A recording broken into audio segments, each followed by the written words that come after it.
Hello everybody, welcome back to another episode of Decoding the Unknown. This one, Project Riese, The Secrets of the Owl Mountains. Okay then, never heard of this. Danny wrote it, I'm going to read it, that's the format of the show. If you're new to the podcast, YouTube channel, whatever, that's how we do things. Danny writes something for me, I'm going to explore it. We're going to learn about it together, dear audience, so let us jump in. Bit of a long one today. How many pages has Danny written for me? 31 pages? Okay, let's go.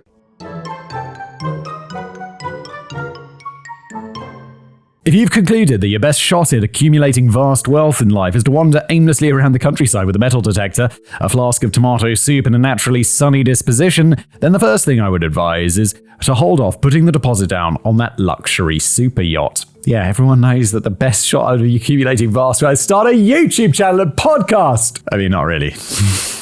Super yacht would be. Super yacht, actually, I'm like, that just sounds like a real pain in the ass. That just sounds like it's enough trouble to have to take a car to be serviced. Can you imagine how complicated yachts are? Although I guess if you've got a super yacht, you've kind of got people doing that for you, but still, it's a bit of a headache. But if you're determined to pursue your dreams of striking gold as a detectorist, then you've got to choose a good spot on what to waggle around your funny bleepy stick. This is going to be a key factor in improving your prospects of walking away with a haul containing anything more valuable than a rusty old shed key, half of an underwear bra, or a couple of stripy marbles, and a pull tab from a can of Dr. Pepper circa 1972. Wait, marbles? Do stripy marbles? Yeah, I know exactly what Danny means. I didn't realize the bit inside those was metal. Okay, there we go.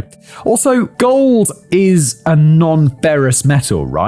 And don't metal detectors work on it being magnetic? I guess they can't possibly, otherwise you'd never be able to detect any gold, would you? You could probably do a lot worse than strutting your detectorist dance moves around the Owl Mountains in southwest Poland. Legend tells of gold buried in them hills, Nazi gold, and maybe a lot more besides. Okay, so I guess somehow metal detectors do work on gold. Otherwise it'd be a bit useless, the most valuable material that you could find. You might encounter a spot of bother when trying to find it though, as some treasure hunters in the past have reported unpleasant encounters in which they were gruffly moved along by individuals who appeared a bit more aggressive than your average grumpy park attendants. On top of that, there's also a high risk that you might uncover something you really weren't expecting to find. Like what? Like what sort of metal are you going to find that you're like, oh no, this is terrible news? Worst case, surely, is just disappointment. Lurking inside and deep beneath the Owl Mountains are the remnants of one of the most mysterious construction projects ever undertaken in history.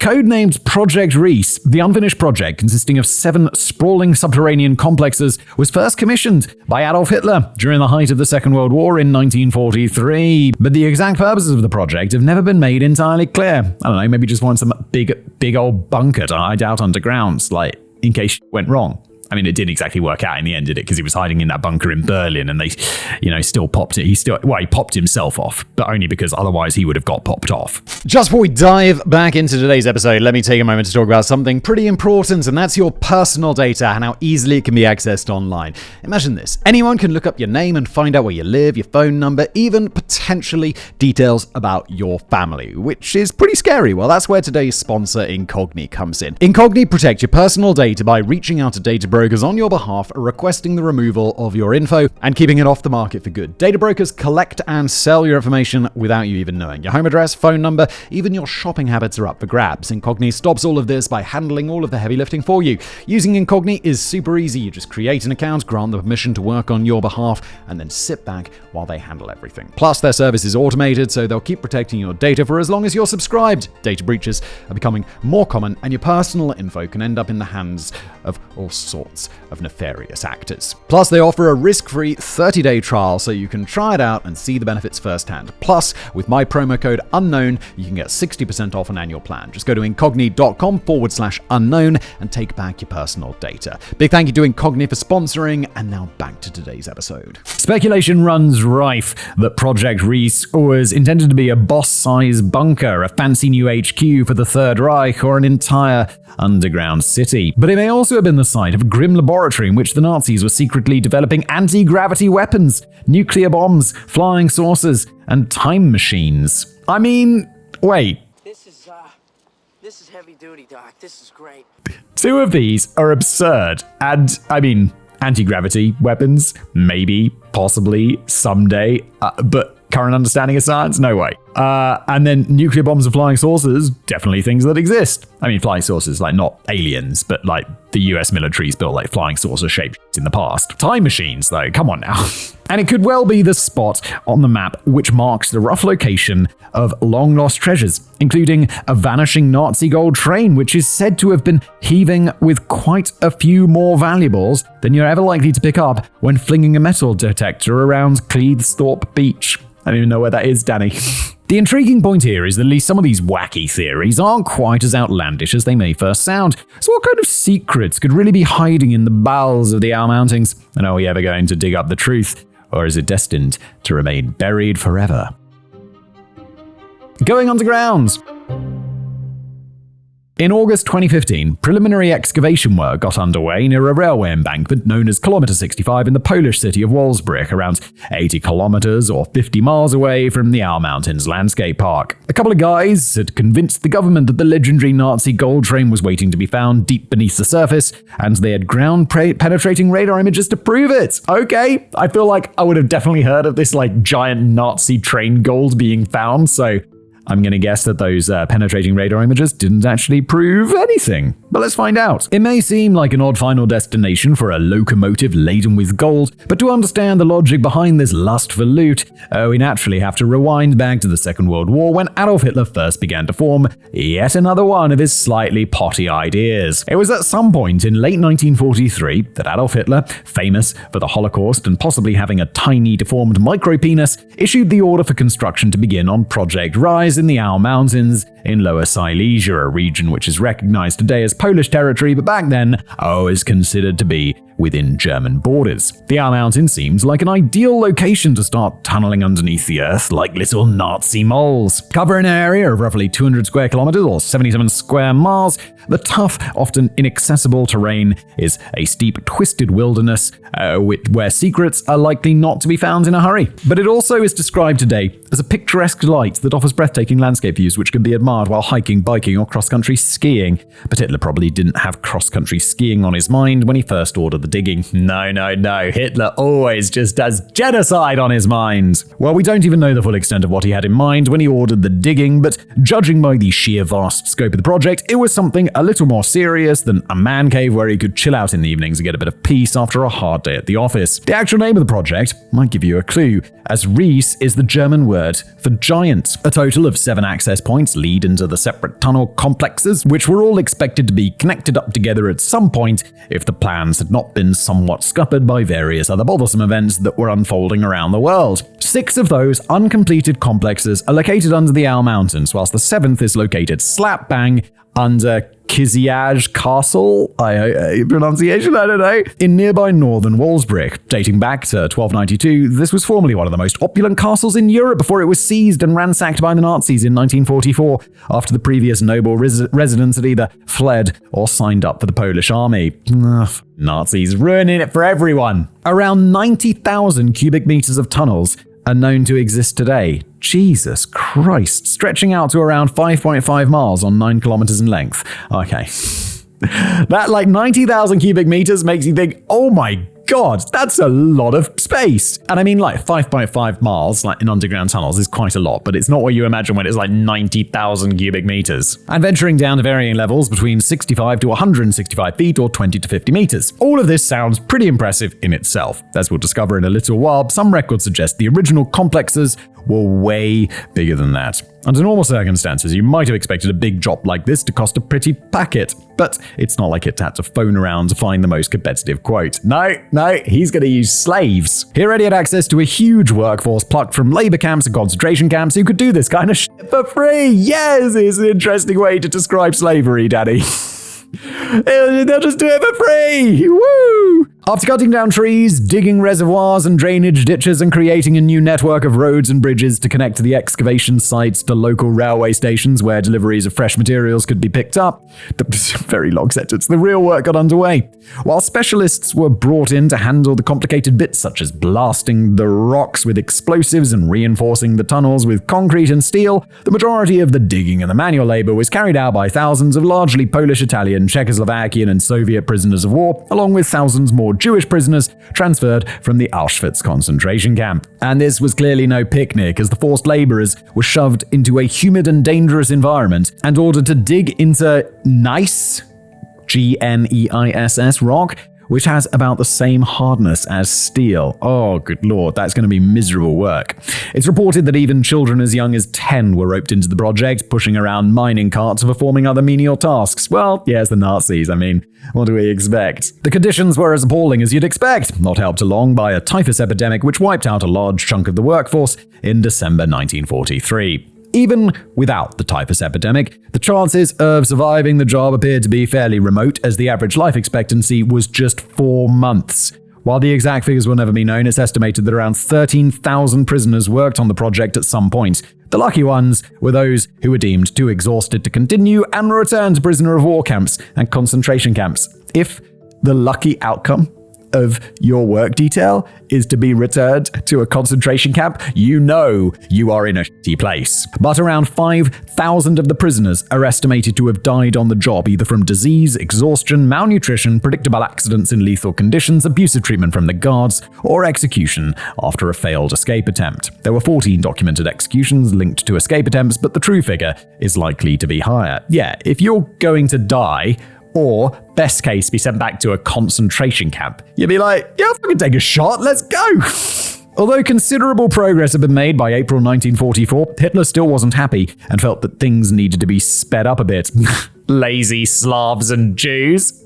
So lazy, dig harder! He perhaps never paused to reflect on how working the half-starved prisoners to death wasn't proving to be very effective as a long-term strategy. By this point, even those in Hitler's inner circle were trying to drop subtle hints to the Fuhrer that the whole idea was completely bloody insane, and the huge resources getting plowed into Project Riese might be better invested in efforts to turn the tide of the war.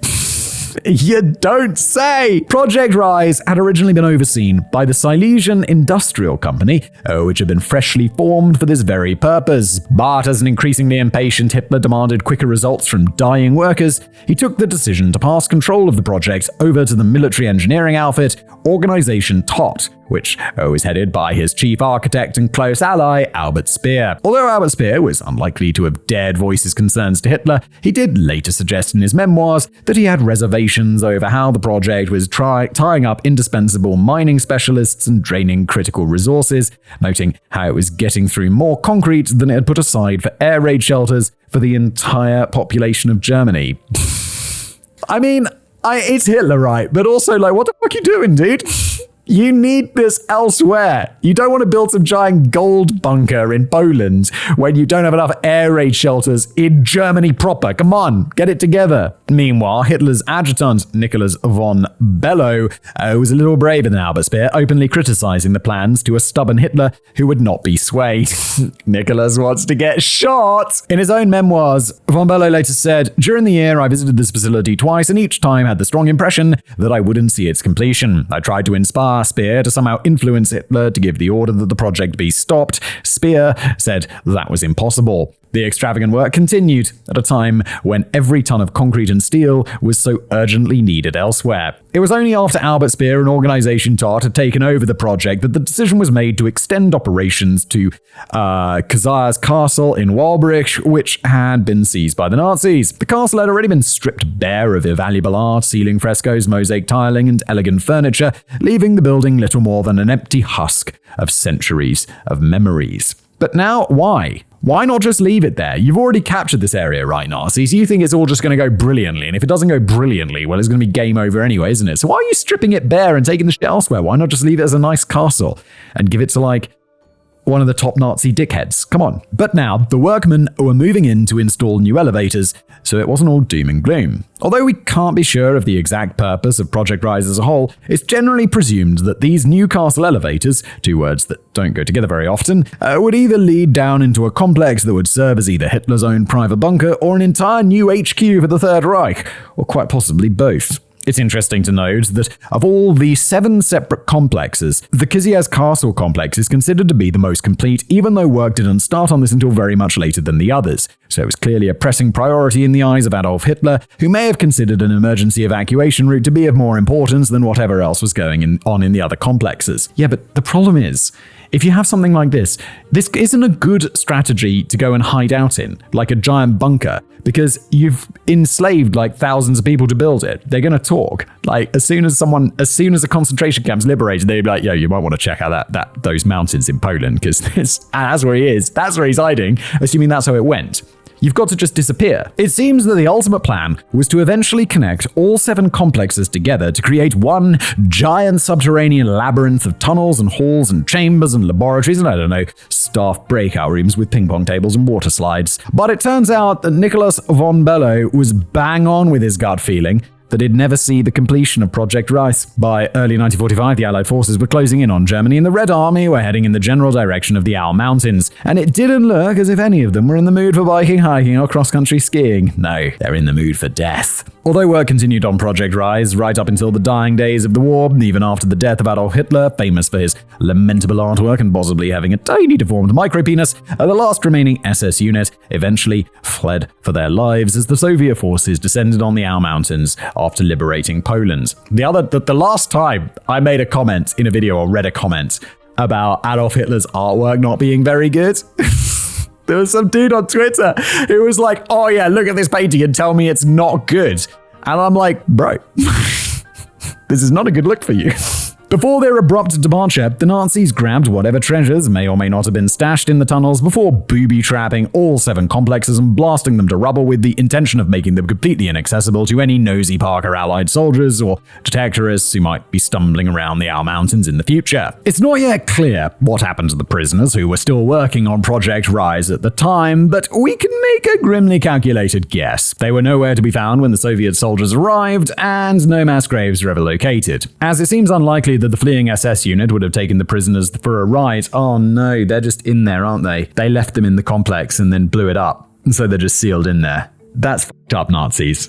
What a surprise. That only leaves us with the most realistic outcome, which is that the prisoners were herded into the tunnels before the explosives were detonated. Now, if you were to take a wander around the Owl Mountains today, you'd still come across evidence of what the Nazis left behind. The barricaded tunnel openings, fragments of military barracks and bunkers, and piles of excavated matter seem somewhat at odds with the otherwise naturally picturesque setting frequented by hikers, bikers, and cross-country skiers. And despite the best efforts of the fleeing Nazi soldiers to obliterate the evidence, many of the actual complexes can still be seen today thanks to exploration work which has been carried out over the ensuing decades. Not all of them, mind. 3 of the complexes situated in the Owl Mountains, Complex Sokolets, Complex Jugovice, and Complex Sobon, are still inaccessible and definitely not recommended for picnic spots. But portions of the other 3, Complex Rizeka, Complex Waldars, and Complex Asawaka, are now thriving tourist attractions run by private companies, along with portions of the complex nestled underneath Castle Kazaz.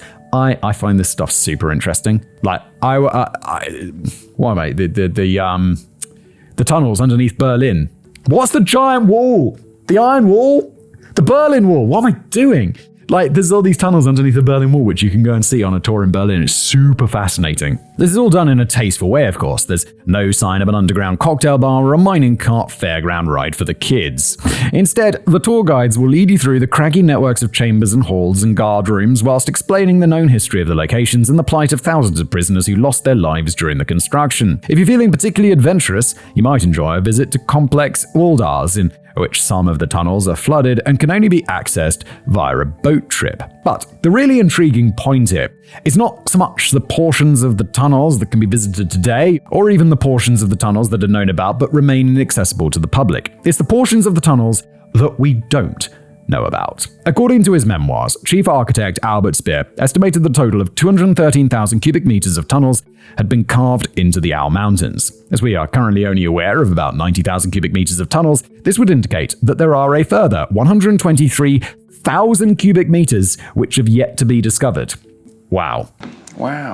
So it could be the case that we barely scratched the surface of the mystery, and who knows what secrets and treasures could be buried deep within the rock. Isn't this something like, this is fascinating. Why haven't they all been fully excavated already? It doesn't sound like it'd be that hard to just go and dig through all the debris and sorted out, and I mean, if you can turn it into a tourist attraction, you can probably even pay for it afterwards. Part of the difficulty in figuring out the full scope of what Hitler and Albert Speer were planning is that very little documentation relating to Project Riese has survived. Most of the records are believed to have either been destroyed or remarkably well hidden by the Nazis as the Red Army marched on to Our Mountains. Whilst it's also reported that Polish special services did manage to get their hands on some related documentation, they rather carelessly lost them without ever divulging what they contained. I mean, sure, but at this point in the war, it probably also wasn't their priority to get all the paperwork in order. It might have helped if the Nazis had left behind any equipment or other clues within the tunnels, although it's quite possible that they did. After Soviet troops made themselves comfortable for a while near the Our Mountains, things became a little fuzzy over who was responsible for the state in which the tunnels were left. Whilst it's generally believed that the German soldiers took as much as they could before sealing the tunnels with explosives, the Soviet soldiers could well have looted and barricaded some of the tunnels before they left the scene. The abandoned tunnels were certainly pretty empty by the time most of the region of Lower Silesia, including the Our Mountains, was handed back to Poland in 1945, following the post-war Potsdam Agreement, which would lead to the almost total expulsion of all previous German citizens from the region by 1949. There wasn't actually that much interest in the tunnels in the years that immediately followed, although it's reported that the Polish government began secretly sniffing around the Our Mountains during the 1940s and 50s after hearing hushed whispers of buried Nazi gold. But the wider lack of interest was down to the fact that barely anybody in the world had even heard of Project Riese until much later on, when historians began digging through the very limited evidence and documentation on a quest to uncover the true scale of the operation. Yet several decades later, the jury's still out over what exactly might have been going on down in those 7 complexes. One obvious conclusion to reach is that in the face of intensified Allied bombing over Germany in 1943, the Third Reich became quite keen to move underground, where they were a lot less likely to get their arms and legs blown off. Yeah, it makes sense to have like a big old government bunker somewhere else. Whether that should be at the cost of air raid shelters and stuff in the main part of Germany, I mean, probably not. But also, it's not a bad idea to do something like this. In that respect, the Our Mountains would have been a handy spot to safely take cover for a while and play a few card games, simply because of the steel strength of the rock from which the mountains are formed. But the sheer jaw-dropping size of Project Riese suggests that something else was going on, which went way beyond any effort to protect Adolf Hitler and a few of his cronies. Isn't there? I mean, the British did this. They built there was a giant underground city where like the main parts of government and stuff could hide underground. I want to say it was in Cheltenham for some reason, but I can't be sure. British historian Rob Bell notes, for them to put this amount of effort, these kinds of resources into a secret project here, there must have been something incredibly important to their war effort going on. A project, which may have been considered pretty important to the war effort, could have been the development of a super-secret weapon, or Wunderwaffe, which could potentially have tilted the odds back into Germany's favor. According to the relatively recent discovered transcripts taken from the interrogation of SS officers, a mysterious machine, nicknamed the Nazi Bell, was indeed in development down in the Project Riese tunnels, and depending on how far down the rabbit hole you're willing to travel, this could have either been a devastating anti-gravity device which killed many of the scientists working on it, a flying saucer, a time machine, or a really fancy coffee machine which also dispensed a wide variety of soupy drinks with proper croutons and everything. I feel like I made a video about this. Did we even do actually a decoding episode about the Nazi Bell and like its rumored anti-gravity stuff, which was obviously nonsense? But we'll return to the Nazi Bell in just a little while. Before that, we should first dive into the theory that really ignited the imaginations of conspiracy theorists and fortune seekers and lottery ticket purchasers over the years. Hiding somewhere deep within those Our Mountains are literally trainloads of lost treasures and Nazi gold. The distant echo of faraway voices. When new Polish settlers arrived in the region of Lower Silesia in the late 1940s, they often found pleasant surprises waiting for them in their new houses. We're not talking about a bottle of wine and a box of posh biscuits generally left behind by the previous German residents who were getting booted out following the Potsdam Agreement. We're talking about gold and silver and fabulously expensive jewelry which could be found stashed behind the walls if the new tenants ever bothered to check. I wonder where that came from. It would appear that many of the former German homeowners were under the impression that their current situation was only a temporary minor inconvenience and that they would eventually be able to return to their houses and reclaim their hidden valuables at a later date. But that later date never surfaced, and the land was given back to Poland, leaving many of the new settlers to come across some quite remarkable discoveries whenever it was time for a spot of interior decorating. Still, it made for a nice welcoming present for the new Polish settlers, and it's a bit of a change from finding an old gas bill under the floorboards or a dead cat in the attic. I have to say, I was renovating a house recently over the last couple of years, and I was really disappointed that we didn't find anything cool. We found like an old poster, that was it. This kind of thing helped push the notion that gold was leaking out of every corner of Lower Silesia, particularly after a German police officer by the name of Herbert Kloss admitted under interrogation that he played a part in hiding German treasure toward the end of the war. Herbert was one of very few Germans allowed to stay on in the region, but he was arrested in 1950 on suspicion of displaying anti-Polish attitudes. During questioning, he claimed that truckloads of personal valuables were taken by police and buried in various secret locations around Lower Silesia, with the hope that they would eventually be retrieved and given back to the owners, perhaps after the Nazis won World War III. So the owners. This gold was surely just looted from Jews and shit, right? And then the Nazis were like, yeah, we'll have that. We'll distribute it to these people who we're giving houses to. And then they're like, yeah, we're the owners now. Nazis were shitty, dude. However, Herbert kept changing elements of his story, so we're not sure if his claims are entirely reliable. But the idea still persists that the region is littered with loot, which either rightfully belonged to German citizens or was stolen and hidden by the Nazis during the war. And whilst the concept of Nazi gold hiding in the Owl Mountains sounds more suited to an Indiana Jones plot than a potentially real-life scenario, it's not quite as far-fetched as it may sound. It's well documented that the Nazis had a nasty habit of plundering as much loot from occupied territories as they could get their grubby little hands on during the war, and to even set up special programs dedicated to thieving from museums and palaces and banks. While some of the stolen treasure and precious artworks were rightfully returned to their original owners or descendants, a great deal of it is still unaccounted for. We also know that towards the end of the war, retreating Nazi soldiers adopted a widespread tactic of hiding some of this booty in old mines and other underground locations where it was deemed to be reasonably secure from the prying eyes of Allied forces and reasonably well protected from any bombs that may get dropped in the general area. And when it comes to choosing the safest and most secure underground location of all in which to hide the lion's share of the loot, you have to concede that those 213,000 cubic meters of tunnels carved into the Owl Mountain seem like a pretty promising contender to top the list. Yeah, I'd say. Let's get there and find what's in there. I mean, I do think probably not very much, and they took it with them or whatever, because they did. It wasn't captured, they abandoned it. Exactly what kind of treasures might be buried within the infrastructure of Project Riese has been the subject of much conjecture. We could be talking about some of the 100,000 art objects that were stolen during the greatest art displacement in history and have still not been recovered. We could be talking about something as small as a stash of casual criminalist commemorative coins and notebooks. I mean, it's extremely unlikely unless there's some sort of time travel ability going on. So maybe they did crack that and then they hid all the coins down there. Be weird. Or we could be talking about something as big as the entire Amber Room, a lavish and possibly slightly garish chamber plastered in gold leaf and amber panels and precious stones and classic artworks, which was originally constructed in the early 18th century in Prussia and was considered by some to be the eighth wonder of the world. It moved around a bit over the years, but the Amber Room was last spotted in the Catherine Palace in St. Petersburg, where it was seized and completely dismantled by the Nazis in 1941. Although it was all reassembled and briefly put back on display in Königsberg Castle, then part of the German Reich, the Amber Room was never seen again after Königsberg was bombed by the Royal Air Force in 1944.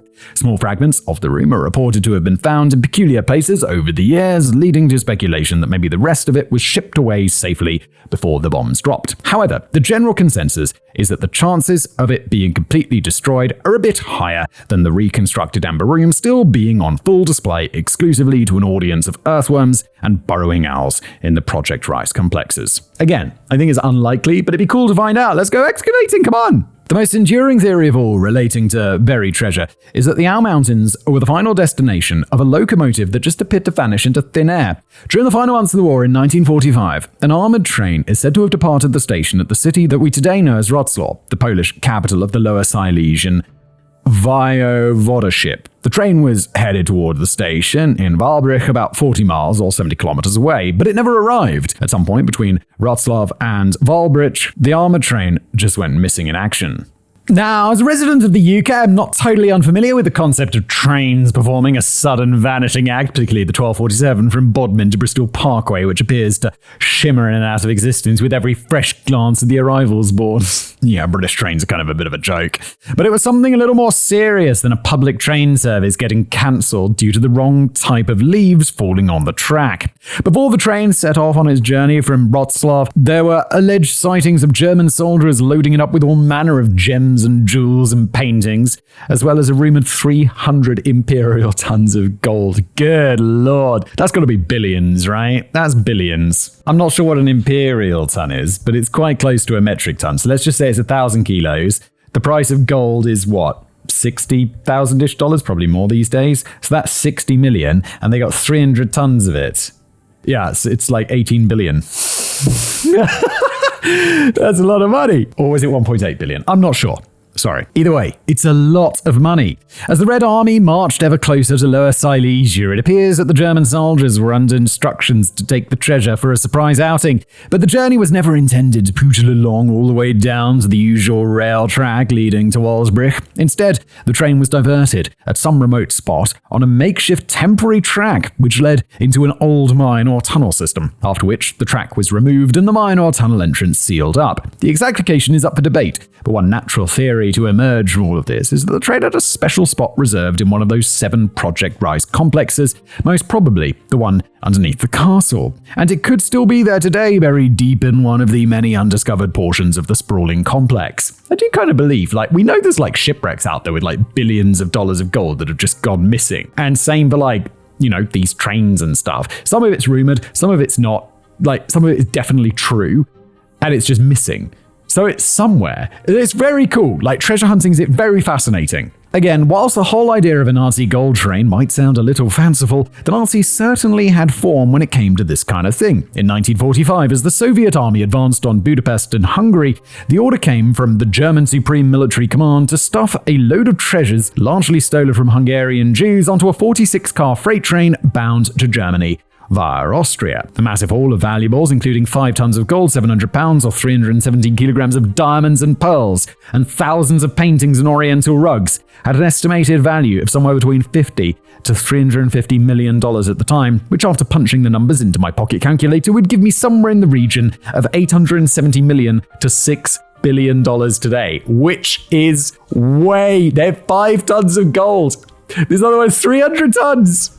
However, this particular Nazi gold train never made it as far as Germany. It was seized firstly by the French army and then by the US army in the town of Werfen in Austria. So the Nazis were foiled and all the Hungarian Jews got their stolen goods back. Right?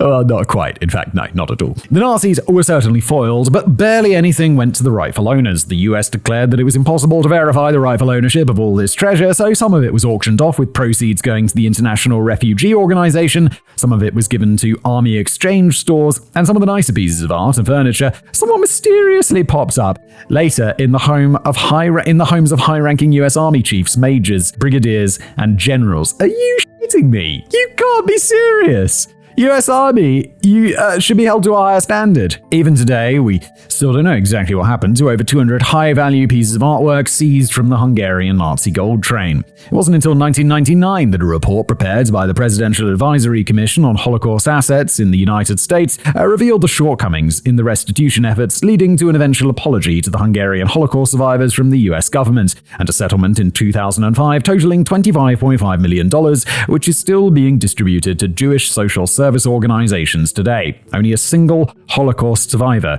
was present at the mediation. Yeah, because it's really, really late. Bearing in mind that it took 60 years to get this sorted in not even an entirely satisfactory manner, the Hungarian victims may have had more chance of getting their treasure back if the gold train had actually made it to Germany.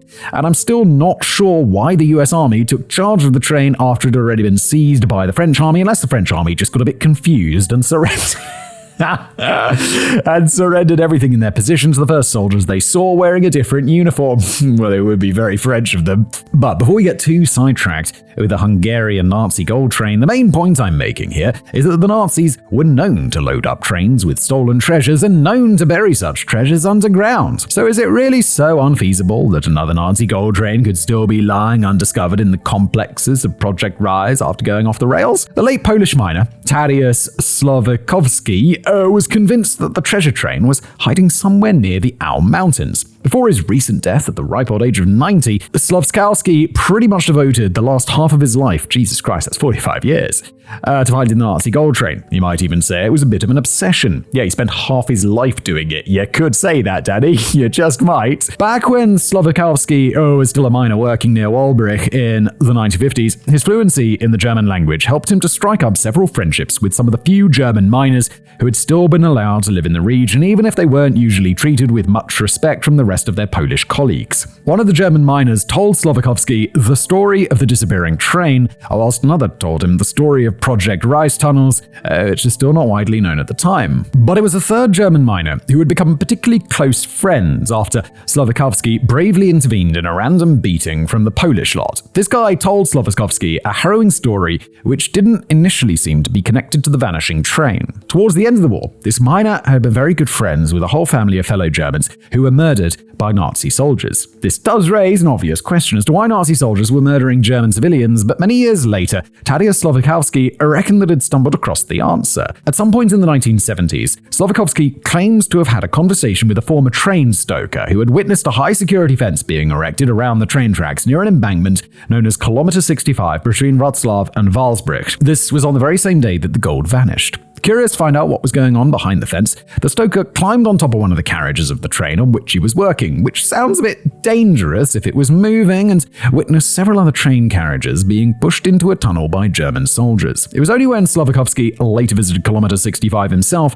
that he was hit by a sudden realization. The embankment was overlooked by a house which once belonged to the very same German family that were murdered by Nazi soldiers. This led Słowikowski to conclude that the family had been permanently silenced because they had potentially seen something that they really weren't meant to see. However, Słowikowski had great difficulty in convincing Polish authorities to get out the shovels and start digging around Kilometer 65. He reckons that in the 1970s, he put together a few documents outlining his evidence, which he gave to Polish security services, who promptly went and lost them. During later attempts to secure permission to excavate the site, 4 of his dogs were poisoned. Holy shit, if this is all true, and he's dead, do we have a reason to doubt him? I mean, maybe some people just tell stories, but this is pretty intense if it's true. After decades of hassling the authority, was finally granted permission to dig in 2003. Wait, he died when? When did he die, at 90? Oh, it doesn't say. But look, he's going to be old. He's going to be real old in 2003. But he claims he was ordered to stop by the Polish government after just 3 days because they'd suddenly decided that his work could damage the integrity of the railway line. Słowikowski was beginning to sense a conspiracy to stop him from digging up the truth. In his own words, quote, "There is this invisible hand that is always stopping things from happening." It's an odd situation, because it's reported the Polish armed forces were instructed to carry out discreet searches for the gold train near the Al Mountains at various points between the 1960s and the 1990s. But the government didn't seem to want to get citizens getting involved with their own private enterprises. That all finally changed in 2015, when a couple of hobbyists finally managed to triumph where Tadeusz Słowikowski had failed. The pair seemed a little shy at first, as they chose to remain anonymous and only made initial public statements via their lawyers and spokespeople. But what statements were they making? The pair, later identified as Polish construction company owner Piotr Koper and German geologist Andreas Richter, announced that they had heard a deathbed confession from a former SS guard who had witnessed the diversion of the Nazi gold train and was able to pinpoint the precise location where it was abandoned underground in Kilometer 65, not shoved into a tunnel as such, but buried in a big hole. Okay, here we go. Koper and Richter weren't just relying wholly on the dying words of a miner, though. The pair of keen train spotters had since taken images of the area with a powerful ground-penetrating radar system, which appeared to reveal a deep, man-made shaft containing what they felt looked like the carriages of a train, stretching out to just under 100 meters or 330 feet in length. Holy shit, this is huge! They found something massive. After the pair had broken their anonymity, Piotr Koper told the New York Times, quote, "We carried out similar examinations in many other locations, but we never encountered anything like this. There is no way these shapes are of natural origin." Koper, who seemed pretty proud of his work, went on to declare, "In the past 70 years, 3 Cold War secret services, the United States, the Russian, then the Polish, carried out searches. We succeeded because we are local people." Part of the reason why the pair chose to initially remain anonymous is because they were trying to thrash out a secret deal with the Polish government before going public. Whilst they later claimed they had no interest in any cargo found on the train and suggested that it may be crammed full of weapons rather than gold, Well, it would be weird to bury weapons. Would it be so weird? I don't know.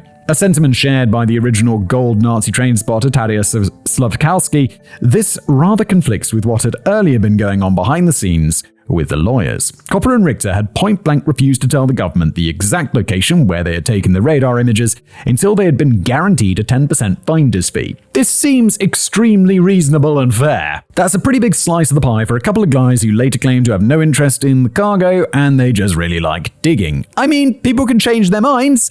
And also, 10% is not that big of a share. That's a perfectly fine finder's fee. If the train was indeed carrying over 300 imperial tons of gold, as many still suspected, the pair would have walked away with well over $1 billion between them. Okay, so it was like the 18 billion figure or whatever. God damn, dudes, that's a lot of money. Not everyone was convinced by the radar images. The mayor of Vorbrich expressed his doubts over the whole thing, whilst trying hard not to come across as too much of a party pooper. But Tomasz Smolarz, the governor of the Lower Silesian voivodeship, was more than blunt in his appraisal of the matter. He said, "There is no more proof for this alleged discovery than for other claims made over the years. It's impossible to claim that such a find actually exists at the location indicated based on the documents that have been submitted."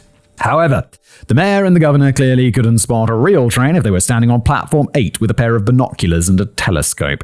Copper and Richter had managed to convince the higher authority anyway, specifically the Polish Deputy Culture Minister Piotr Zukowski, who had publicly declared that the radar images he had viewed confirmed a 99% likelihood that the shaft did indeed contain an armored train of around 100 meters in length. That is a bold statement, my dude. I've seen like those ground-penetrating radar images. I mean, not these ones, but other ones. And they're pretty f***ing blurry. We don't know what happens with the negotiations on the 10% finder's fee, but some kind of a deal must have been struck as Copper and Richter revealed the exact location of the train to the government and the official go-ahead was given for an initial non-invasive assessment of the site. Of course, this immediately aroused the attention of a few other interested parties. For starters, the World Jewish Congress got on the blower to the Polish government to make it clear that any retrieved treasure which was stolen from Jewish victims should be returned to their original owners, or more likely their heirs. In such a scenario, you would hope the rightful owners wouldn't be left hanging on until 2075 for things to get sorted out. The news also led to a media circus descending on Wolfsburg to report on the upcoming excavation, along with a whole bunch of treasure hunters who eagerly made their way to the city armed only with the metal detectors, flasks of tomato soup, and sunny dispositions. These amateur foragers didn't exactly meet the approval of the Polish government, but you can't help feeling that the Deputy Culture Minister might not have played this in the smartest way. After he had just excitedly announced that there was a 99% chance that a gold train containing billions of dollars worth of treasure were buried under the earth at kilometer 65, it was now making an unconvincing suggestion that it would be a bad idea for anyone to try looking for it. There's billions of dollars in those woods. Don't go looking for them, okay? Trust me, you just don't. Dude. In the end, the entire area was cordoned off from the public, and any budding detectorists were given short shrift from the military. The official line from the Polish government was that the move had been taken purely to protect civilians, as there was a good chance that the Nazis had booby-trapped the train, or that it might contain dangerous materials. I mean, fair enough. Also, it's the government's land, right? It's their... they could do whatever they want with it. I'm still not sure if the risk of losing a limb or two would have deterred every detectorist from searching for billions of dollars worth of treasure, but they weren't going to get past the military with those flasks of tomato soup. And even whilst spelling out the dangers, Deputy Culture Minister Piotr Zukowski again took the curious step of reiterating his absolute certainty that the train existed, and this only served to heighten the gold fever that was gripping the city. Perhaps he was secretly hoping that some blundering idiot would set off all the booby traps before his guys got on the scene to pick up the loot. After the military had finished clearing trees and vegetation from the site, checking for booby traps and sweeping for mines, and wrapping metal detectors around the necks of their owners, the initial non-invasive assessment of the site could get underway. This was carried out by a team led by Copper and Richter, alongside another expert team of geologists and mining specialists led by Professor Janusz Madej from the AGH University of Science and Technology in Krakow. However, the two teams appeared to reach two very different conclusions. Whilst Copper and Richter felt that there were grounds to push on with the excavation, the specialists who knew what they were talking about concluded that whilst they may have found evidence of a collapsed tunnel, there was no evidence whatsoever of a train down there. The government completely lost interest in the project following the findings of Professor Janusz Madej, but Copper and Richter were determined to carry on alone. By the following year, they'd secured permission from the landowners, Polish Railways, to undertake a new digging project at kilometer 65, funded by a private investor to the tune of $131,000. Copper had definitely told a now doubtful press there can't be a mistake. I mean, also, if he's raising $131,000 to go digging in the forest, he's definitely not going to be like, well, we don't really know. He's going to be like, I'm sure. Can I guarantee it? No, but I'm sure. Professor Janis Madej voiced his disagreement when he gave a public response. It is human to make a mistake, but it is foolish to stand by it. That's a very nice quote. Well, it appears that the two keen train spotters had indeed made a mistake. After Copper had earlier declared there is no way these shapes are of natural origin, it turns out that these shapes were, in fact, of natural origin. A whole week of digging and a few more holes at other people's expense had revealed that Copper and Richter had mistaken natural ice formations for a 330-foot-long Nazi gold train. Yeah, because those things are always so blurry. As the sponsorship rapidly dried up and the dig was abandoned, Copper and Richter had a falling out as the latter finally lost faith in the project and found himself a new, cheaper hobby, whilst Copper still firmly believed in the train and blamed his old mate for some of the shortcomings of the doomed excavation. Copper was last seen hunting for the Nazi gold train at the bottom of a lake in the village of Zarska Weiss in 2021, but he doesn't appear to have had much luck with that so far. On the plus side, he had enjoyed a slice of good fortune in 2019 when he was working on a renovation job on an old palace in Wrocław and unwittingly stumbled across a whole batch of priceless Renaissance paintings hidden beneath the plaster of the walls. Awesome. And the excavation project at kilometer 65 hadn't been a complete and utter waste of time. The struggling old mining region witnessed a 44% boost in tourism, thanks to all the media attention and visits from excitable treasure hunters, prompting the mayor of Olbrich to announce that he was considering naming a roundabout after Piotr Copper and Andreas Richter. So it's not like all those private investors had just pissed away $131,000 on nothing. How many people do you know who have a roundabout named after them? Well, it's true, but the roundabout wasn't named after the investors. It was named after the dudes that they invested in who got it wrong. The investors just lost their money. Many fortune seekers are still convinced that the gold train was lurking somewhere beneath kilometer 65, even if the train spotters hadn't quite managed to track down the precise location. Polish upstart entrepreneur Zbigniew Grodzki was convinced that there must be something in the deathbed confession of a presumably sane former SS guard who surely wouldn't have any reason to tell porkies just before he shuffled off this mortal coil. Yeah, but some people just like lying, that's the thing. The SS guard in question was never publicly named, but Grodzki believes that the Polish authorities had a good reason for hiding the identity of the dead star witness. He told the Polish-American newspaper, the Ampol Eagle, quoting here, "Of course they were not going to release the name of the man. If they did, it would lend legitimacy to the man's story, as people would research German service records and find next of kin and discover that this man was who he said he was. Instead, to discourage people from looking, they said the gold train was booby-trapped with explosives." That sounds almost like Grodzki believed there was some kind of conspiracy at work here. But I wonder if some people are pinning too much faith on the assumption that the SS guard ever existed in the first place. There's never been any suggestion that anybody other than Copper and Richter knew the identity of the individual. A cynical soul might suggest that they just made him up to cover up for the fact that all they'd done is take Tadeusz Słowikowski's decades-old theory that the train was buried somewhere around kilometer 65 and run with it. Copper and Richter denied ever having talked with Słowikowski, yet the former miner claimed to have met the two train spotters at his home long before they approached the government. He recalls that he had extensive conversations with him, during which he shared his thoughts on the exact spot where he believed the train to be found. If that's true, I can imagine that Słowikowski may have felt a bit miffed that these two upstarts later muscled in on his patch and began chasing all the glory from his 4 decades of research. Come to think of it, he would have felt proper miffed if they'd found a gold train and later claimed 10% of its contents. Słowikowski later told BuzzFeed, "The police told me to sue them and say that they stole my documents, but actually they didn't steal them because I showed them the copies. But imagine how you would feel." But the fact that Copper and Richter were allowed to go ahead with the dig with such relative ease does make you question Słowikowski's many hints of a top-level conspiracy in which a supposed invisible hand was always halting progress. Yeah, it does make it sound like these two other guys, Copper and Richter, were just making more of an effort. Copper and Richter managed to rope in military help and government assistance without too much effort, and didn't appear to face any opposition when they were later forced to go it alone. Perhaps Copper and Richter were just better equipped than Słowikowski to get things moving in a more persuasive manner. 4 decades of quietly frustrating research is nothing in comparison to just quickly getting a few good lawyers and private investigators together, along with a few tantalizing radar images of natural ice formations that look a bit like train carriages. If only Słowikowski had thought of that in 1975. Surprise has been expressed from some quarters over how the Polish government took the 2 later train spotters quite so seriously, based on little more than a few questionable radar images and the deathbed confession of an SS guard whose existence has never been confirmed. In terms of any other evidence relating to whether a gold train might really be buried in a big hole near kilometer 65, all we really have to go on is the word of Tadeusz Słowikowski and his alleged encounters with witnesses over the years. I get a strong feeling that Słowikowski is an honest guy who is utterly convinced that the train exists. As far as I can tell, he's never made any money or achieved that much fame in his theories, as it's not like he was trying to sell books or fridge magnets or anything like that. But it's impossible to know if he was always given accurate and truthful information from his witnesses, or if his memories of those encounters may have become distorted or embellished to fit the tracks of the narrative that he was laying down in his own mind. Yeah, I'm 100% with Danny here. I don't think he's lying on purpose or anything. I just think he's,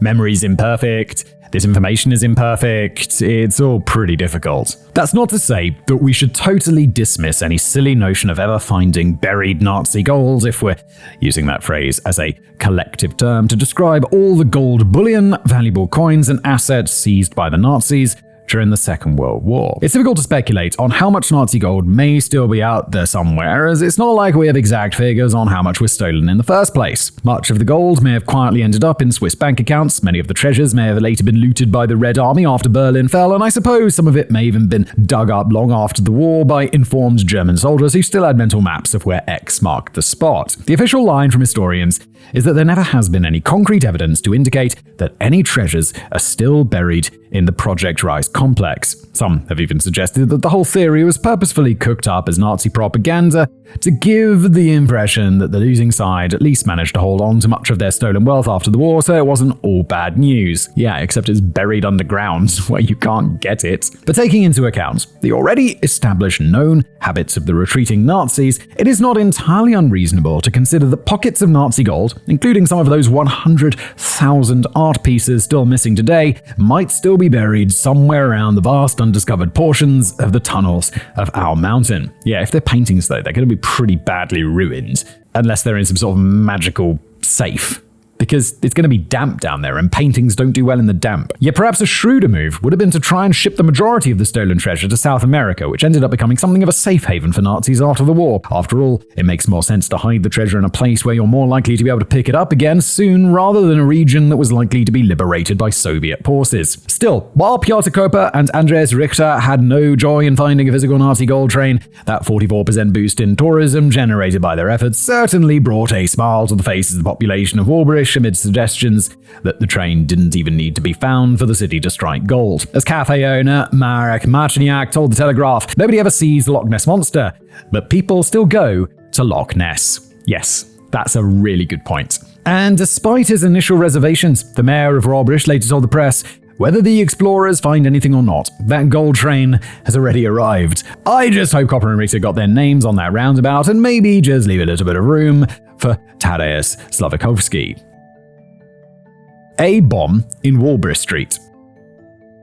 Even if we were to consider that the Project Riese complexes may have been utilized as desperate last-minute storage units for stolen treasure, it seems likely that there were bigger motives at work when the colossal project was first mooted at the meeting table. And one of the most compelling theories is that the Owl Mountains were the scenic location for the top-secret development of one particular wonder weapon which was going to win the war for the Nazis. Known officially as Die Glocke, translated in English as the bell, but more commonly known as the Nazi bell, this Wunderwaffe would have been quite unlike anything we'd ever seen before or indeed since. And it was a weapon which may have had some connection with the mysterious and very real structure located just a couple of miles from the Owl Mountains, which is nicknamed Hitler's Stonehenge.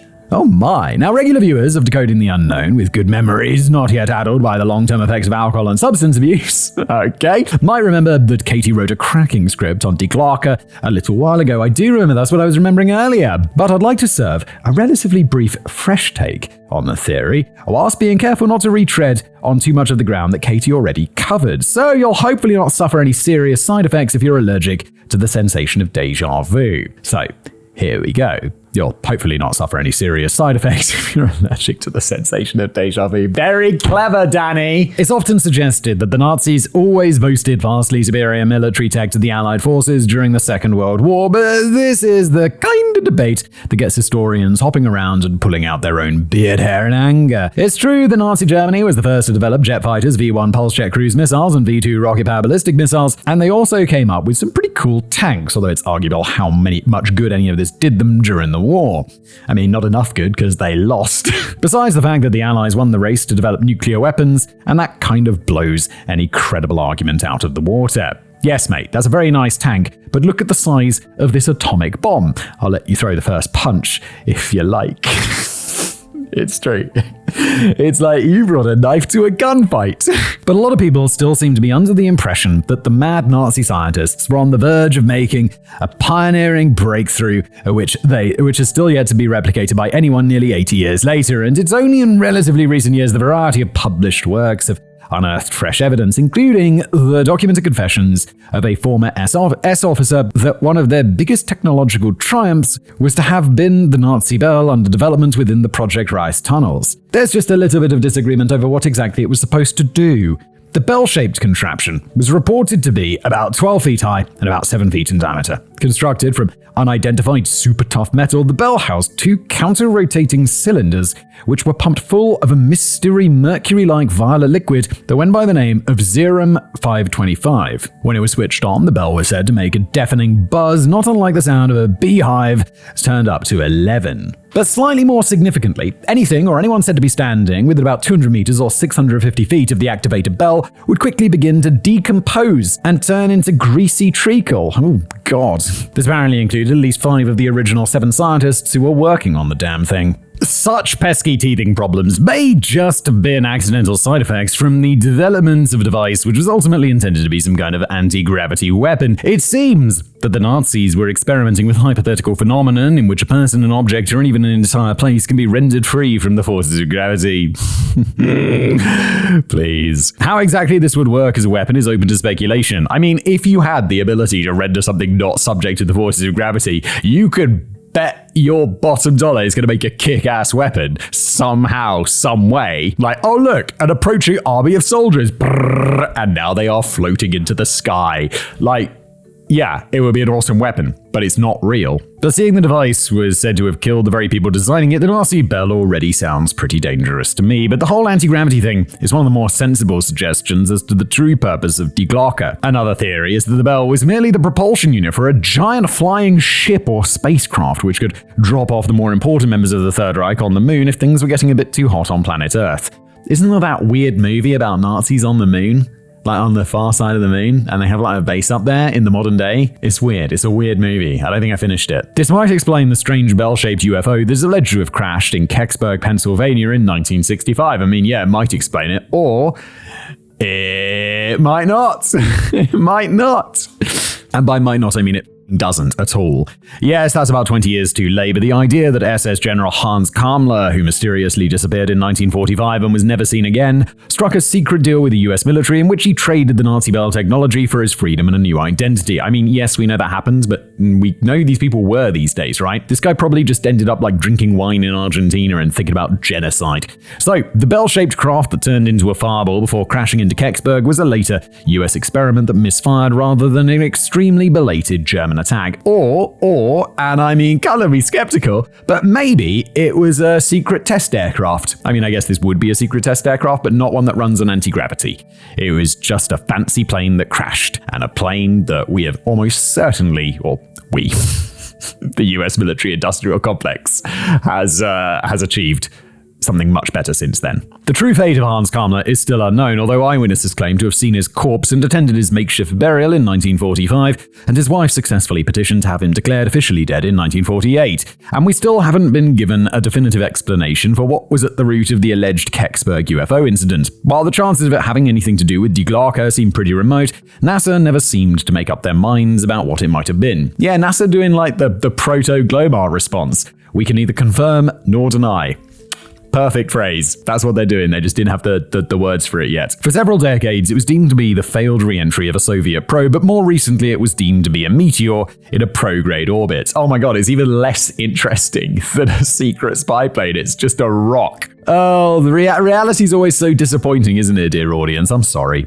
It didn't help matters that NASA carelessly lost all of their original documents and findings related to the Kecksburg incident in 1987. You'd think that NASA would have been able to source a few floppy disks for backups by 1987. I mean, yes, but NASA almost famously, didn't they tape over the moon landings? Or not tape over, but the moon landings were broadcast by, it was a camera filming a screen. And so there's no original tape of the moon landings. Or the only one you've ever seen, and anyone who didn't watch it live, I believe, has seen, at NASA, is a recording of a screen of the moon landings. So in reality, it was a bit better quality. If the Nazi bell wasn't a flying ship as such, then it was probably just a time machine. It's widely reported that Otto Cerny, a German scientist who worked on the project, later claimed in 1961 that if you peered into a mirror positioned directly above the bell, it would reflect images from the past. Oh right, yes, that sounds real, doesn't it? He never explicitly referred to a time machine, but it sounds like a pretty weird mirror.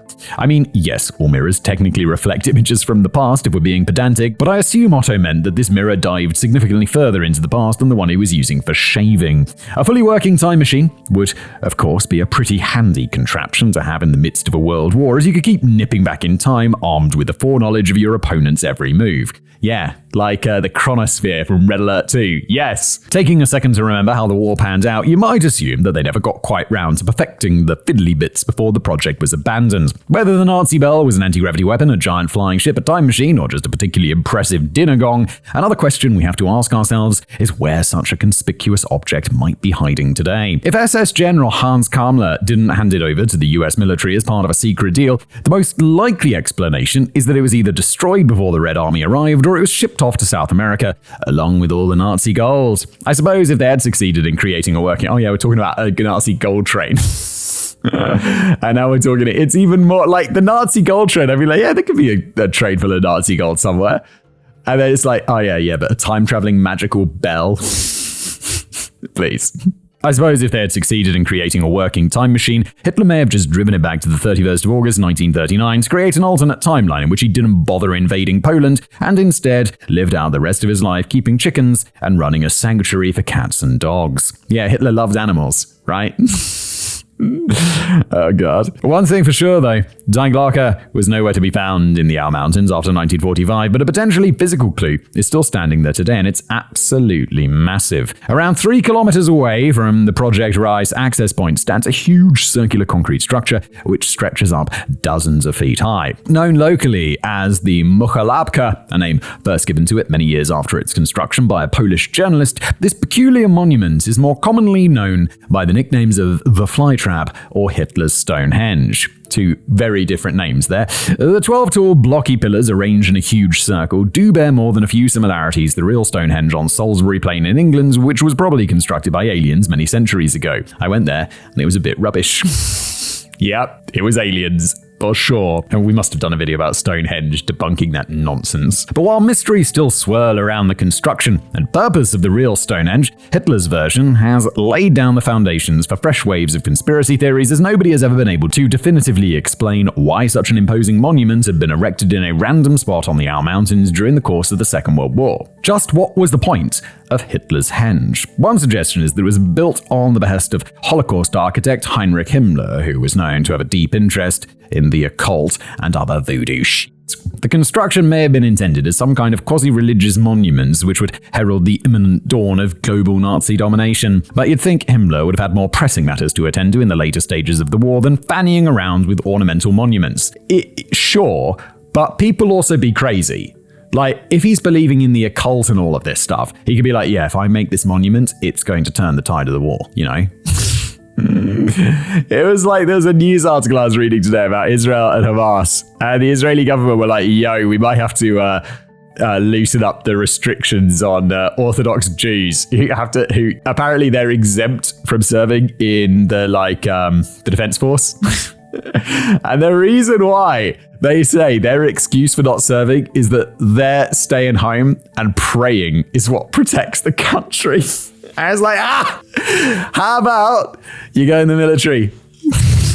Jesus Christ. But people really believe this stuff. He was probably more concerned with sourcing the parts for the time machine getting built underground. A more common theory is the Hitler Stonehenge had some deep-rooted connection with the Die Glocke project. The henge may have acted as some sort of support rig for the Nazi bell whenever it was dragged outside for anti-gravity testing. Or if the actual Nazi bell was a mere propulsion unit, then the henge could have been the launch pad for the actual craft. You could certainly fit a decent-sized flying saucer on there at a push. But before we get too carried away with speculating on any connection between Die Glocke and Hitler's Stonehenge, it's worth pausing to rifle through the evidence which proves that such a wacky Wunderwaffe project was ever undertaken at the Owl Mountains in the first place. Let me guess, not very much evidence, or it's going to be some dude who on his deathbed was like, yes, back in my Nazi days. Why would I lie? For the most part, we're relying on the confessions of SS General Jakob Sporenberg, who apparently provided an affidavit during his trial in Poland for war crimes in which he spoke of the bell and how it was capable of vortex compression and magnetic field separation. Alright, mate. He also admitted that as the Soviet forces closed in on the Owl Mountains, he carried out a direct order from Hitler to execute a total of 62 Nazi scientists who were still working on the secret project. Considering that most of the original team of scientists were wiped out from the havoc-wreaking effect of the actual bell itself, it's perhaps surprising that as many as 62 scientists have managed to make it that far. I mean, honestly though, if you're working on an anti-gravity weapon, you're going to have more than 62 scientists working on it, because it's a big project. The whole Nazi bell theory only really began to gain traction following the 2001 publication of the book The Hunt for 0 Points by award-winning fiction and non-fiction writer Nick Cook. In the book, Nick Cook puts forward the proposal that the Nazis were working on groundbreaking technology underneath the Owl Mountains, which may have been an anti-gravity device, a flying saucer, or a time machine, and he wheels out the text from documents relating to war crimes confessions of General Jakob Sporenberg as evidence of this. But where was Cook getting all of this information and his documents from? Well, the award-winning writer was largely just pulling them from another book written just a year earlier by Polish military journalist Igor Wachowski. The book was titled The Truth About the Wonder Weapon, and it was originally only available in the Polish language and largely fell under the radar when it was first published in 2000. But it was Igor Wachowski who appears to have done all of the real detective work in sourcing the documents. Wachowski reckons that he sourced the transcripts of the confessions of General Sporenberg in 1997 from an anonymous Polish intelligence contact who had access to confidential government documents. I mean, yeah, okay, maybe a little bit of benefit of the doubt there, sure, maybe, but also, you got any proof that those are real? You want to show me the documents? Let's get some proof of authenticity. There was one problem though. Wachowski wasn't allowed to keep or make copies of the original documents. Oh, what a surprise. Who could have predicted that? Instead, he just transcribed them by hand before handing the originals back to his mystery contact. And this is already beginning to sound a little bit dubious to me. The documents have never been independently verified, so we've only got Igor Wachowski's word that the original documents were genuine and that General Sporenberg made any kind of confession or specific reference relating to the Die Glocke project. So, how much can we trust Igor Wachowski? I'm going to answer that and say not very much. At the worst case, you got to prove it true, dude. It's not, you got to prove it true. Well, the general consensus is no, not very much. His book has been widely dismissed as nothing more than a hoax and is frequently ripped to shreds by more rational readers who prefer to see a bit more hard evidence before reaching such an outlandish conclusion. Yeah, I mean, what's that phrase go? Like, extraordinary claims require extraordinary evidence? There's no extraordinary evidence. You wrote some shit down by hand from a mystery intelligence guy who allegedly didn't exist. Salon.com reviewer Kurt Kleiner is one of many to have stuck the boot in. He accuses Wachowski of ferreting out minor inconsistencies and odd ambiguous details, which he tries to pull up into proof. Kleiner goes on to add, "It's a story that strains credulity, but unless we're after cheap laughs, our hope when we pick up a book like this is that the author will, against the odds, build a careful, reasonable and convincing case." Cook isn't that author. What is instructive about the book is the insight we get into how conspiracy theories seduce otherwise reasonable people. Igor Wachowski certainly wasn't responsible for just making up the whole Die Glocke project out of thin air. If anyone is responsible for that, it's probably the French writers Louis Pauwels and Jacques Bergier, who way back in 1960 put together a curious book called Morning of the Magicians. That sounds like fiction. This is a hard book to categorize, as the authors essentially rattle through a long chain of ridiculous ideas and bizarre conspiracy theories without reaching any rational conclusions. But they emphasize, in the introduction, that the book is meant to be a test of the reader's cognitive and critical thinking skills. As they put it, there will be a lot of silliness in our book, but this matters little if the book stirs up a few vocations and, to a certain degree, prepares broader tracks for research. It might best be described as a work of pure fiction presented in a way that suggests some of this crazy shit might be true. As I always say, if you're not a very good fiction writer, just say it's non-fiction. You'll sell more books. It was here in Morning of the Magicians that we see what appears to be the very first published reference to the Die Glocke project, albeit a largely fictional reference dressed up in possible fact. After this, the Nazi bell appeared to fall silent for about 40 years until Igor Wachowski, who very possibly absorbed Morning of the Magicians during his younger years, resurrected the idea for his own factual book in 2000, in which he presented dubious evidence seen by his eyes only and obtained from an unnamed source. Whilst his book didn't initially make much of an impact, the theory began to take off in the mainstream the following year with the release of Nick Cook's book, The Hunt for Zero Point, which places much weight on the notion of Wachowski's evidence being entirely reasonable and credible. But without any verification of those all-important confession documents, it does appear as if the main details of the Die Glocke theory are ultimately derived from a lot of silliness first dished up in 1960. Still, there are a few other alleged witness accounts of the Nazi bell which fall outside of these published works, although none of them add up to very much. For example, what about Otto Cerny, the German scientist who claimed to have worked on this incredible project which would reflect images from the past? Well, this was apparently just a private conversation overheard in 1961 by informant Greg Rowe and later relayed to author Henry Stevens, who referenced it in his 2007 book, Hitler's Suppressed and Still Secret Weapons, Science and Technology. Snappy title, Henry. I mean, I know you're making fun, but it's actually not bad. It's a pretty good title. Like, that wouldn't be a bad title for a YouTube video. So, all we have to rely on here is one informant's claim that Otto Cerny ever came out with such a ludicrous statement. Others have made vague references to a Nazi bell-shaped weapon over the years, which has included a Soviet plasma scientist, a railway employee, and very probably a butcher, a baker, and a candlestick maker. But there's nothing of any real meat to be found on any of these accounts. And that explains why the whole Die Glocke saga is usually dismissed as a conspiracy theory of recycled rumors based on implausible anecdotal accounts and gross exaggeration of the facts. Even so, I'm not completely convinced that Die Glocke is entirely fictional, but let's hop back to Hitler's Stonehenge to see if we can figure out the purpose behind this mysterious but very real structure. In short, we can't, and that's largely because the structure is unfinished, and so we can't be sure what the end result was even supposed to look like. It does sound like they've just built some foundations, like to put a building up on stilts or something. One of the theories frequently deemed the most plausible is the structure was meant to be some kind of helicopter testing pad. Nazi Germany was amongst the first in the world to develop modern helicopters, and so it might not seem so crazy that they were designing some of the prototypes in secret down in the Project Riese complexes, and then occasionally dragging them out to the nearby Henge for a test spin, something which might be quite difficult to do in an underground tunnel. But this idea falls a bit flat when you consider the location and the layout of Hitler's Stonehenge. For starters, the structure is perilously close to a huge clump of forest, which is likely to cause a bit of a hazard when pissing about with prototype helicopters, which might not necessarily go in the right direction on the first attempt. Yeah, building a helicopter testbed in a forest with large trees is insane. You want to do it in a giant open space.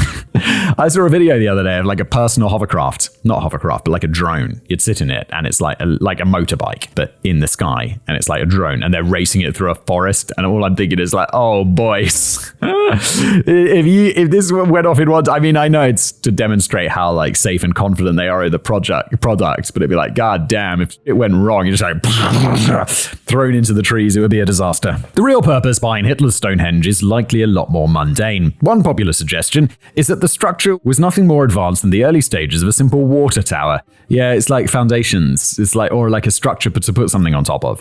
Although some have pointed out that it doesn't exactly follow the pattern of how water towers would have been constructed at the time. Another suggestion along the same lines is that the structure was an unfinished industrial cooling tower, which perhaps provides another clue that may well have been connected to certain industrial activities taking place in the Project Rice tunnels. Whilst the specifics of the supposed Die Glocke project may ultimately be a load of old bollocks, I still don't think it's inconceivable that the Nazis were developing secret new weapons technology in the secure environment of their underground base. This is unlikely to have anything to do with anti-gravity weapons, largely because many scientists argue today that the fundamental principles of anti-gravity go against everything we currently understand about the governing laws of the universe. Perhaps the most obvious assumption to make is that the Nazis had chosen the Owl Mountains as the safest location in which to experiment with the development of nuclear weapons, and that if the Nazi bell existed in any form at all, it was an early failed attempt at creating a bell-shaped atomic bomb. We already know that Nazi Germany launched several research programs into the development of nuclear bombs during the course of the Second World War, and the Owl Mountains seemed like the perfect remote spot to undertake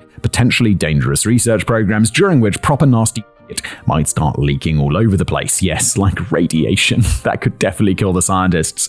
There's that one where the guy, he connects those two halves of like beryllium or whatever it is in like a testing environment, and it releases like a huge dose of radiation and kills him, like with the radiation poisoning, and maybe some other scientists in the lab. It's brutal. Oh, the Demon Core, I think it was called. I've made a video about this for sure. But whatever they may or may not have been working on down there, any potential weaponry is likely to be a bit more recognizable and down to earth than anti-gravity devices, time machines, or great big flying saucers. Walls come tumbling down. Hang on a minute. If we really want to get a grip on the full scope of Project Riese, why don't we just ask the architect who was in charge of overseeing the whole operation? Albert Speer may have died in 1981 at the age of 76, but he got quite chatty before his death and even became something of a Nazi celebrity, regularly appearing on TV shows around the world to perpetuate the idea that he was the good, misunderstood Nazi who wasn't aware of all the atrocities that were being carried out by everyone else on his team. Oh, please. Hans, are we the baddies? Albert Speer should have been shot with the rest of them, or hung or whatever. Within the pages of his memoirs Inside the Third Reich, first published in 1969, Albert Speer reveals the exact sole purpose behind Project Riese. It was meant to be a new secret HQ and bunker where Hitler and his best mates could hang out in safety and plan out their next move as the Allied forces dropped bombs on the rest of Germany. There may well have been some room for quite a few of Hitler's mates, though. Speer reckons that had the project reached completion, there would have been room for no less than 20,000 people in what he describes as an entire underground city. So, there we have it. Straight from the horse's mouth. I don't know why we just didn't read Albert Speer's memoirs in the first place. It might have saved us a lot of time, but there is a problem. Albert Speer may have been on a mission in later life to paint himself as the good Nazi, but the historical evidence proves that he was anything but a good Nazi. He spent his later years essentially just peddling lies, perpetuating myths in a bid to rebrand himself as the innocent guy who walked around with his eyes shut. His supposedly warts and all memoirs have been widely criticized for its glaring omissions and demonstrably false entries. He spouts forth lies from the very first page, as he doesn't even give the correct information relating to his own birth. Historians have concluded that Speer was almost certainly withholding information about the full extent of Project Riese, and his attempts to suggest that it was intended purely as an HQ and bunker were yet another attempt of the misinformation he was purposefully spreading throughout his whole book. Hitler's adjutant, Niklaus von Bellow, gave a similar account of his own memoirs in his own memoirs titled At Hitler's Side, although he phrases it slightly differently. He recalls, quoting here, "The plans that we kept criticizing in those months included the construction of a huge new headquarters for the Führer in Silesia." I think the key word is includes. While it's very possible that the Kazier's castle complex may have been intended purely as a safe hangout for the Führer and his friends, the sheer size of the project as a whole perhaps suggests that there was far more than just one purpose in mind when the plans were originally drawn up. I mean, yeah, but it could be like Hitler and 20,000 of his friends. The historian Rob Bell may have been bang on the money when he suggested that the high volume of resources getting plowed into the project indicated an important connection to the ongoing war effort rather than just a cool new hangout. It seems safe to assume that the fundamental purpose of Project Riese was to move certain crucial operations into an impregnable new infrastructure, which would be protected from Allied air raids. As well as potentially protecting the Third Reich top brass, it would have also made sense to move the development and manufacturing of weapons and ammunitions down there where they were far less likely to get blown to bits before even rolling off the production line. Certain manufacturing drilling operations had already moved closer to Lower Silesia during the construction of the tunnels, and the long-term plan may have been to move pretty much everything underground when the complexes were completed. Again, we're not necessarily talking about Wunderwaffe here, but rather assembly areas for more familiar weapons such as those V1 flying bombs and V2 rockets. Perhaps the ultimate vision for Project Riese was quite simple to Meadowhall Retail Park in South Yorkshire, in that it offered a little bit of everything for everyone. It was meant to be an HQ, a bunker, an entire underground city for thousands of people, a secure site for laboratories and factories and armories, and maybe a really good hiding place for all of that Nazi gold. But another point to consider is that maybe it was ultimately only ever used for the latter purpose. Whilst there is much speculation over what kind of fiendish activity was taking place beneath the Owl Mountains, we have to remember that the project was never completed. It's estimated that it would have taken at least another 18 months of work to get it finished, but the plans were foiled by the blowing of the full-time whistle on the Second World War. So, it could be the case that nothing at all of note was going on there yet, other than the relentless digging of tunnels that were destined to lead precisely nowhere. And in the end, those unfinished tunnels were only ever used to hide the treasure during the very last days of the war. Maybe there really is some thrilling discovery still to be made in some of the many inaccessible sections of the Project Riese complexities which have yet to be explored. You might even hit upon that fabled Nazi gold train if you get lucky with a metal detector next time you're hiking or biking cross-country. Although keep an eye out for some of the sinister individuals out there who are still reported to be sending treasure hunters on their way. But I'm not sure we will ever fully understand every specific detail of what Adolf Hitler, famous for being kind to animals and possibly having a tiny deformed micropenis, was planning in them thar Owl Mountains. And that is where we end today's episode. Thank you so much for being here. I think we thoroughly debunked this one. Although, I'm not against there being a Nazi gold train out there. Kind of exciting. But there's not any other weird shit. Thanks for watching or listening. If you're listening, why not rate this podcast? Thank you so much. Bye for now.